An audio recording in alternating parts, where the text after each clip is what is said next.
Hey guys, welcome back. It is your favorite game of the limp, and I am back with 1985 Under an Iron Sky. First off, let me apologize if I sound a little off. I'm going through my usual fall being a little congested thing, so don't worry, it's not the coof or any of that crud going around. I'm just a little under the weather, but we're going to jump into 1985 because I don't want to push it off, because if I push it off, then I won't remember it. I want to do this right. I did try to adjust the lighting around to get a little bit better. Unfortunately, since I'm up against the wall over here, just because the game's so big, I can't have lighting coming in from every single direction to eliminate all shadows, but I do have it good so I can zoom in and you guys can see everything. Now, the way I'm going to do this is it's going to be slow. We're going to take our time with it. We're going to go just real easy and make sure we're hitting every part as we're going through. Like I said, I'm leaving out the optional stuff. We're focusing on just the core of the gameplay itself. But this game is a deep one. It's complex. I mean, there's no lie about it. This is one of the ones that's kind of kicked my butt. And I don't think it's like overly hard like that, but there are just some people have a harder time getting their heads around. For me, 1985 is it. So I'm going to go slow. I'm going to go easy. This first video, I doubt we're even going to make it through. I know we're not going to make it through the first turn. I want to get at least through the air superiority phase. That's my goal. If I do that, I'm happy. So like I said, we're going to go real slow with this. I did print out, and then grab it here, a player aid. They do have these on the TRL website, Thin Red Line Games website. You can print off. So I went ahead and printed off a nice sequence of play to use for us. And I jotted down some notes about how this is going to go, right? Okay, so the first phase, mobilization phase, is not going to be applicable because we're already at a state of war when this is kicking off. They're already attacking. But there are campaign games where that's not the case. And like I said in the previous video, you can move troops around. You can have different things going on. So in those situations, then you would worry about the mobilization phase. For us, we're not going to have to worry about that. So we can pretty much ignore that for our purposes. We can also ignore the unrest and revolt phase. And again, some of these are more campaign related, more the full-on game, which, my God, I really want to play because I think it'd be just so awesome, but I just don't have the time for it. But these rules come into play for that, where the Warsaw Pact countries can revolt. They can turn against them. They can break free. There's a lot of rules involving that, but these rules are actually ignored in scenario 2, the one that we're playing, so we don't even have to worry about that. Okay, and next, the weather phase. That's another optional rule. Generally speaking, weather is not something that tends to be optional, but in this game, weather is.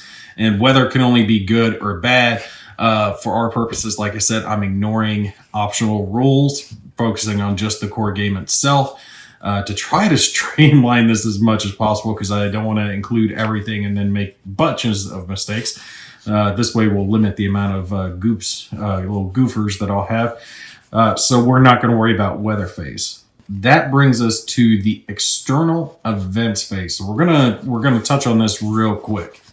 So the way let me get this to where it's out of the light. There we go. Because I got light coming in from every direction. That works. All right. So that external events has to do with this chart that's back on the back of the player aid book, right?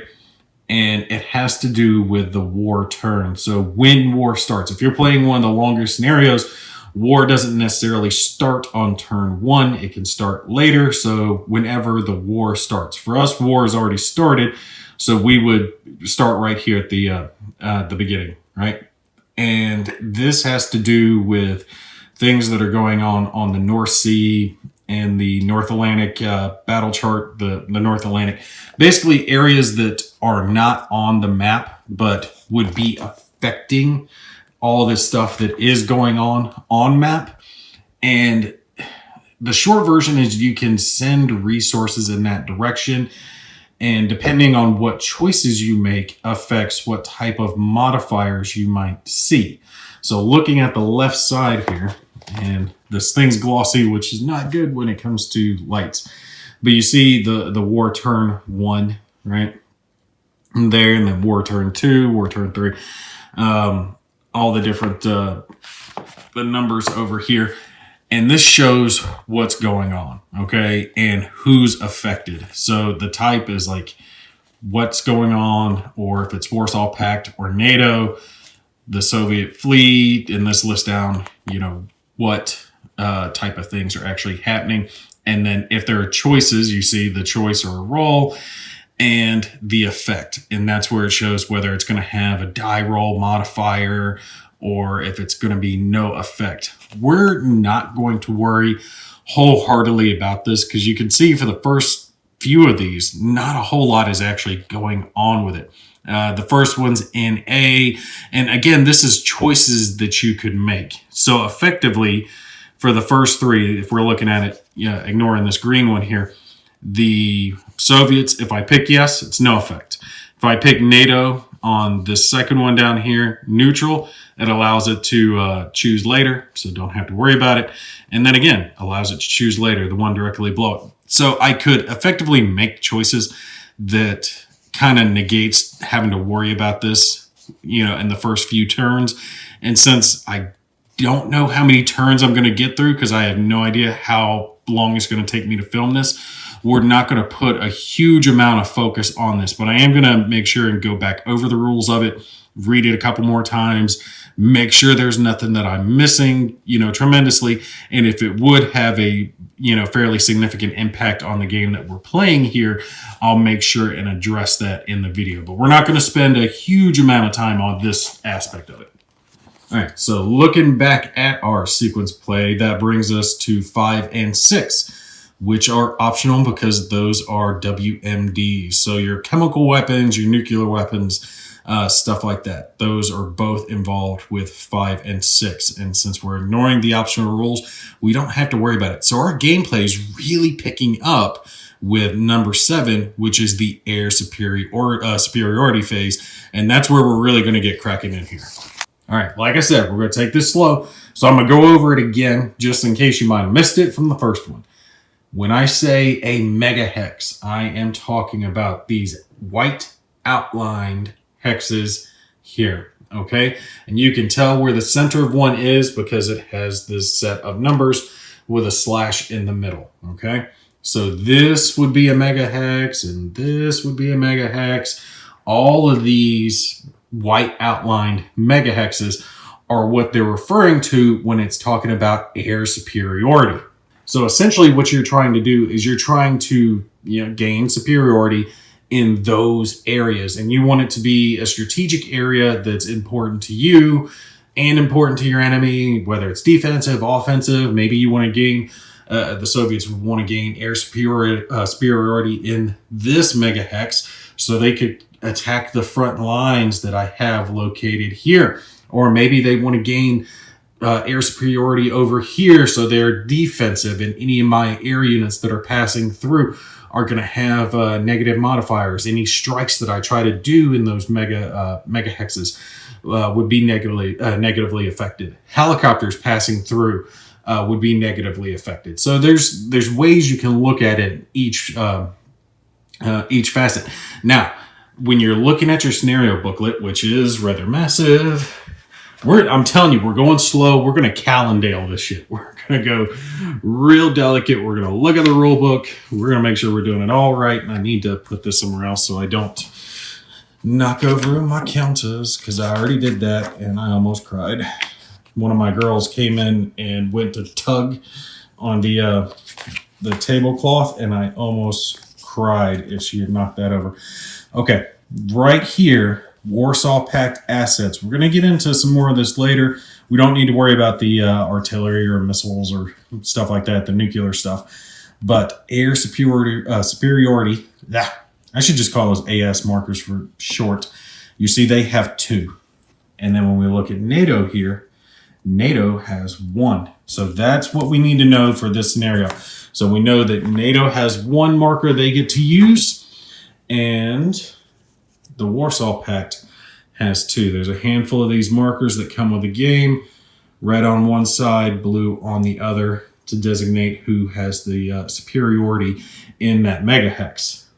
Now, I found another player aid. This is on BGG, and this will come in handy as well. So for your air superiority phase, you can print this out, and it'll help you walk through what your steps are for the air superiority. So the first step is each side places their chits one at a time, starting with the Warsaw Pact player. Now, when I was originally thinking about this, trying to figure out how this is going to work, I was thinking that the Warsaw Pact player might put one here, for example, and then the NATO player would put one there themselves, trying to contest it. And that you only put yours where your markers are. That's not how it works, okay? Make sure I address that. Like any mistakes I was thinking while I was reading or going over the game, I'm making sure to address them. What you do is the Warsaw Pact player places one, NATO places one, and you don't place one in the same hex. And then you go back and forth until you're done. For us, we're going to have 3 of them marked. But then when you're placing your aircraft for contesting or wanting to control that megahex for superiority. Now, this doesn't mean you can only run air missions in just those areas. This basically means that you have air assets dedicated to controlling the skies in that section of the theater. Okay, that's what that's representing. You can designate planes for any of those megahexes. It doesn't matter if it's Warsaw Pact placed or NATO placed. Either player can place one there, or can place units there. And that's where we come into these player aids. That's why there are 8 spots over here. And you're going to do this secretly. So for us, we're going to have to do it and just kind of go with it, figure out a way. But in a normal competitive game, the NATO player would secretly decide what units they're going to place here. And the Warsaw Pact player is going to be doing the same. And it's only going to be for the megahexes that have been claimed. So let's go ahead and throw some of these down. I've got 1 for NATO. All right. And I've got 2 up here for Warsaw Pact. And we'll flip these to whoever gains control of them, but we'll leave them on these colored sides.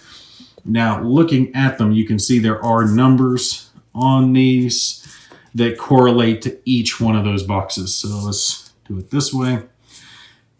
I gave NATO number 1 and the Warsaw Pact 2 and 3. So we're only going to have to worry about boxes 1, 2, or 3 when we're placing our aircraft. So we're going to do this, like I said, real simple. I'm not worried about having moves that are great, like the best strategic moves you should be making. I'm going easy, just trying to kind of show the aspects. And one thing I want to point out just before someone asks, these units that I have lined up over here, these are the reinforcements that come into play later. So don't worry about those for now. All right. Warsaw Pact has to place first. And I had picked where they were going to place earlier, but, well, I think it was this, but we'll go with this. So what I was thinking with Warsaw Pact is they want to kind of be defensive to start off with. Maybe not. Maybe they go offensive, but this is what we're going to go with.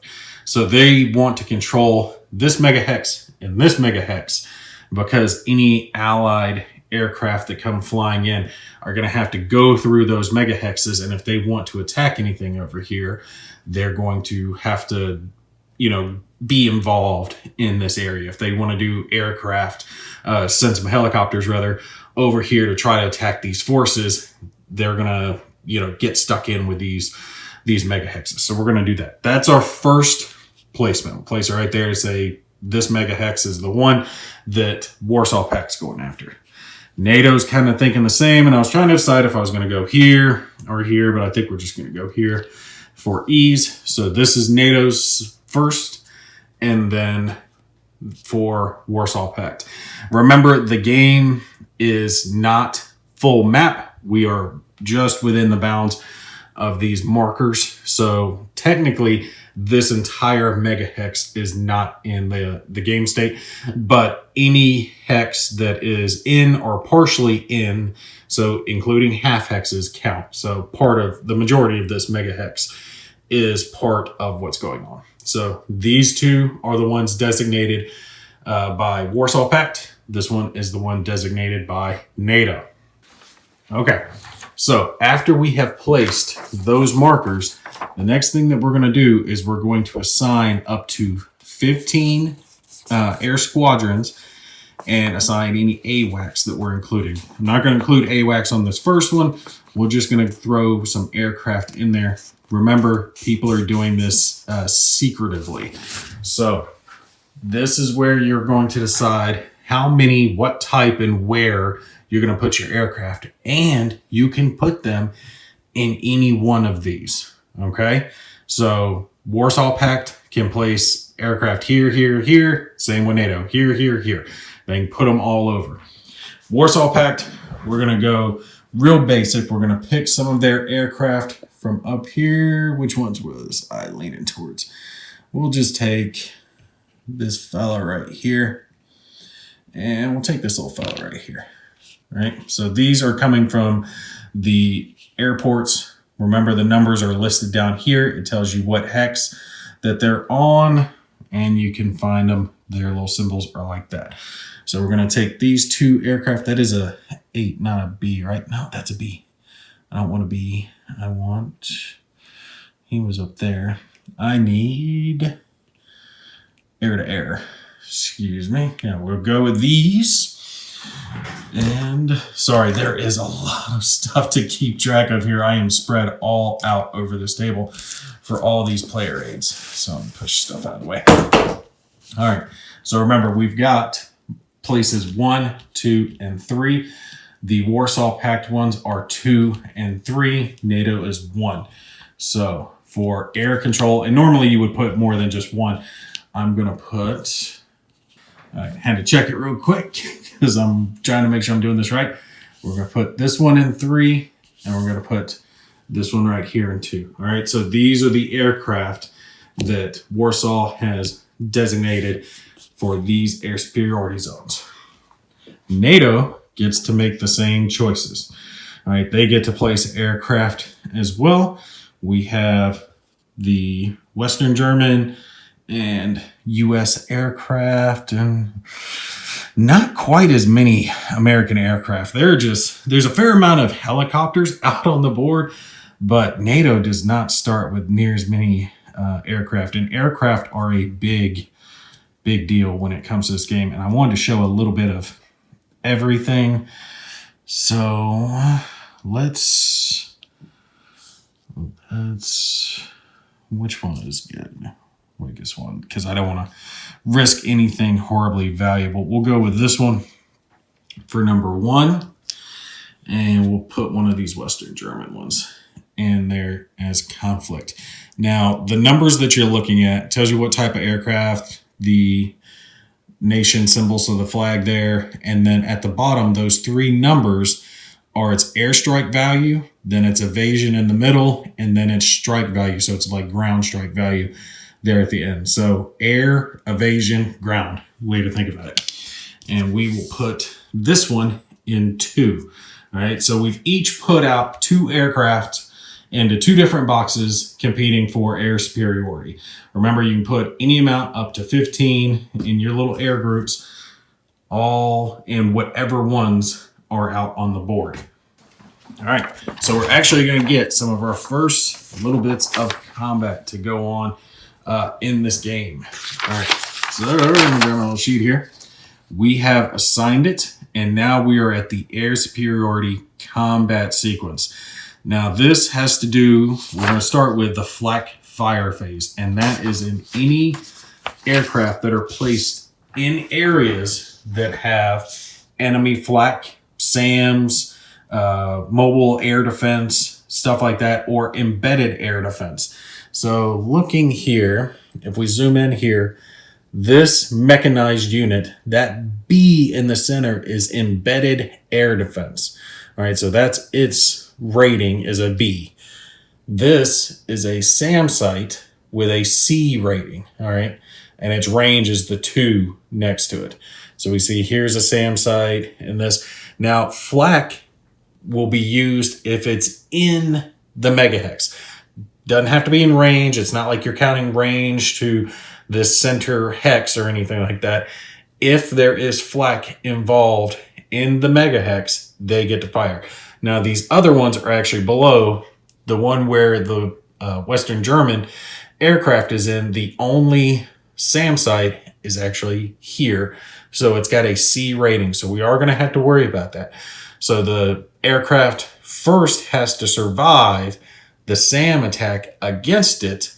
And then we have two aircraft, both placed here, one Western German, one Soviet, and they're going to do combat. Rather, I should say they're going to do combat if the Western German one survives. Now, the other two automatically gain air superiority because there's no other aircraft placed there. So NATO has air superiority here, and the Warsaw Pact has air superiority here. Now, when we do this flak fire, let me grab my player aid. Again, there's just so many pieces of paper and everything to keep track of here. I apologize, guys. There is just a lot. All right, so we're looking down here at this flak fire table. And if you look here at the top, you see it. All the different ratings. A+, A, B, C, and D. The different ratings. Remember, if they're embedded, they only get to fire during this phase, during the AS phase, if they have an A+, A, or B rating. All right, so if they have a C or D rating, they do not get to fire. Now, we could have included other things like electronic warfare or ECMs or things like that to give us extra modifiers. We didn't include any of those, not in this first one. We've just got the aircraft itself. So since we know the first thing that we have to do is deal with this flak fire table, and don't hit any of those counters. Sorry, let's come over this way, because that's where my dice tray is anyway. All right, so we've got to roll on this flak fire table for that SAM, and I will be putting a marker on it because it has 3 shots it can use during a round. It gets resupplied at the end of a turn.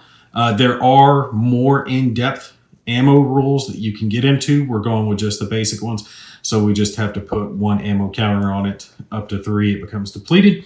Now, the modifiers that we're going to be looking at here are the evasion modifiers. If I had multiple aircraft here instead of just a single, it would be the average evasion rating. So if one was rated 12 and one was rated 1, you'd average it at 6, and that would be the evasion rating for those aircraft. Rounded, I think it's down. Yeah, rounded down when you're averaging these. Now, for us, we know our evasion rating is a 6. So our modifier is a +3. That's the only modifier we have to worry about. None of these other modifiers are going to come into play. You see, if you got like more air squadrons there, it puts a negative modifier. They're easier to hit, obviously. So we're going to be rolling on the C column with a +3 modifier. So a higher likelihood of nothing bad happening to us, which is good. So let's do our first roll of the game. We'll grab red die since it is the Soviets who are shooting. Our little 20-sided die here. Come on, no win. 2. 2. All right, looking at 2 + 3 equals 5. So that brings us over to 1. And then if we look there, we've got steps destroyed. All right, so red is destroyed and black is damaged. So in fact, we have lost a step. This is bad. Did not anticipate that happening right off the bat. So easy enough though. We just have to flip it over, and that designates that this is down to just a single step before it's eliminated. Now, unfortunately, this is going to bring in a modifier I was not anticipating having to have. All right, so we've done the assign each squadron to a numbered box starting with 1, but we already did that. Numerical superiority. All right, so we count the number of undamaged steps. One of those counters is 2 steps. So the Soviets have 2 steps, and I had 2 steps in NATO, but now I'm down to 1 step. The Soviets now have double or more, so they get a modifier in the ensuing combat phase, which is what we're getting ready to do. With that, we're going to both attack each other, and its attack value minus evasion determines the column. Starting with box 1, you roll the die, you apply the modifiers. Combat losses are considered to be simultaneous. It's possible to abort, so your air squadron suffer an abort. And speaking of which, that is something you can do early on as well during the flak fire phase. I do believe I am correct in saying that you can choose to abort before flak is fired. Let me look again to see if you can choose to abort before combat. Okay, so getting into this. Now, this is where we're going to start getting even deeper onto it. We're into our air combat table. All right, let's go over here because there's less light of an issue. All right, so if you look at the top, that's the modifiers, okay, that are going to adjust it. Now, let's grab our counter here to show, and we'll grab our Warsaw Pact. We'll throw them both here in two so you guys can see it a lot easier. Now, looking at these counters, these are the ones that are going into combat currently. So we've got a 6.62 and a 6.52. We don't have to worry about the twos. Those are ground strikes. So it's basically 6.6 versus 6.5. Now, first thing that we're going to do, and we'll do blue against red and then red against blue to start off with. You're going to do the attack value minus the evasion value to determine the column. So that's going to be the first of your modifiers. So for him attacking him, it is 6 minus 5 gives us a 1, positive 1. Now, they have air superiority, or not air superiority, they have numerical superiority at the moment because they have 2 steps to their 1 step. So they have double. So that means that they get, and that's going to be a -2, I believe, modifier, because it's either a +2 or a -2, depending on whether it helps them or hurts them, attacking or defending. And they're going to get that going back the other direction too. So that's double whammy for them. They really did not do well losing that step. So the total modifiers here is going to be -1. There are other modifiers that we can look at when it comes to air combat, but none that are going to affect us at the moment besides that numeric superiority. You see like ECMs, AWACS, stuff like that can affect it.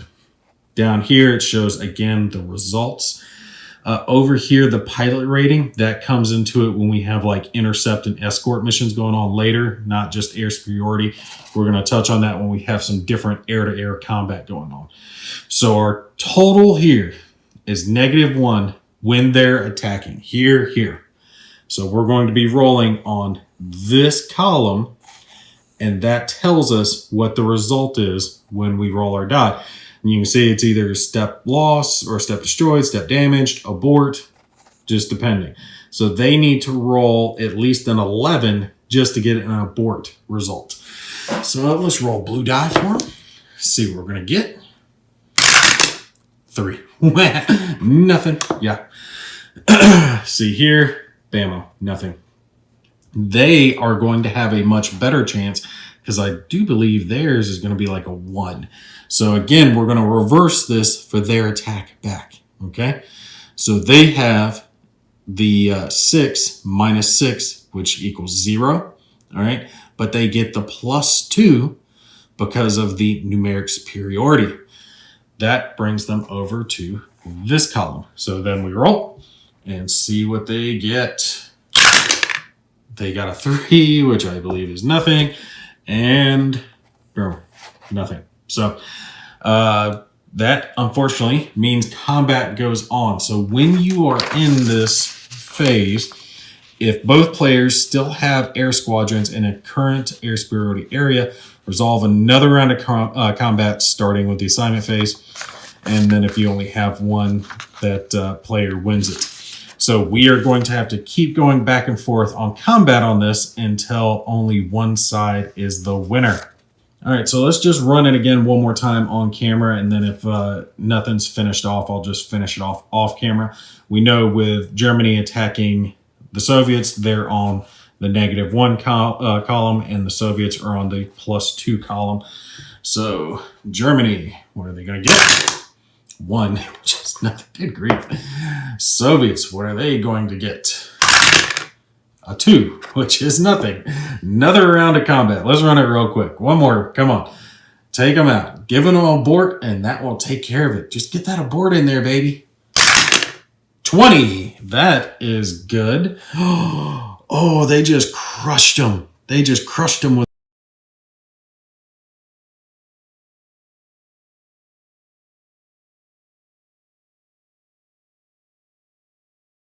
that roll. That's a step destroyed, damaged, and an abort. Ooh, that is good stuff right there. So they actually maintain air superiority. That is crazy. I did not expect that. Give me a second. Let me grab a counter. Okay, so I grabbed out some counters to show you guys. We're going to leave this one here. This is for informational purposes here in a sec. He's actually maintained his superiority. So NATO right now has superiority in 1 and 2, and the Soviets have superiority in 3. Now, just so we don't forget, we are going to throw this on him. Shows flak ammo and 2 remaining. All right, so when he fires again, we'll flip this over to a 1, and then after that, we'll put a depleted marker on him to signify that he's done for this turn. As long as he's still in supply, he can get resupplied on the next round. So basically, you can't fire indefinitely with flak and stuff like that. So when it comes to your aircraft, when they abort or they get done, they go to the use mission, use box, they can go to any eligible airport. So for our Soviets, they can go to any airport that works for them, but they can't go to like a German airport, right? So Soviets have to go to their owned airports. And let's see where we want to put him. We'll probably just put him over here. So 1 step remaining, and it is damaged, but they can repair that. That's where repair points are going to come into play, and you guys will see that at the end of the turn. There's possibilities to resupply, refit your units on the board and your aircraft that are located here in these airports. So this guy has been used. He's aborted. He's done for the remainder of this turn, and that went bad for him. That was a lucky roll for NATO to pull that one out clutch, because I expected NATO to get popped on that one. Okay, so back over here looking at the board, just to remind you guys, the superiority